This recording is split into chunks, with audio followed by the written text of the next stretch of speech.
आता विद्यार्थी मित्र हो, आज आपण शिकू अपूर्णांकाची बेरीज. चला तर मग उदाहरण बघू. 3/2 अधिक 5/4. तर मग काय करायचं, तिरकस गुणाकार करायचा.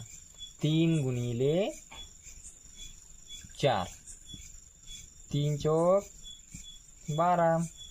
आता काय करायचं, 5 गुणिले 2, 5 दुने 10. आता या दोघांची काय करून घ्यायची, बेरीज करून घ्यायची, कारण इथं काय बेरजीचं चिन्ह आहे म्हणून.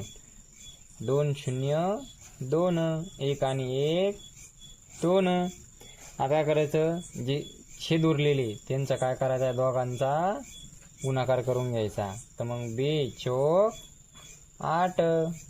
अशा प्रकारे हे झालं आपलं उत्तर. अशा प्रकारे आपण अपूर्णांकांची बेरीज करू शकतो.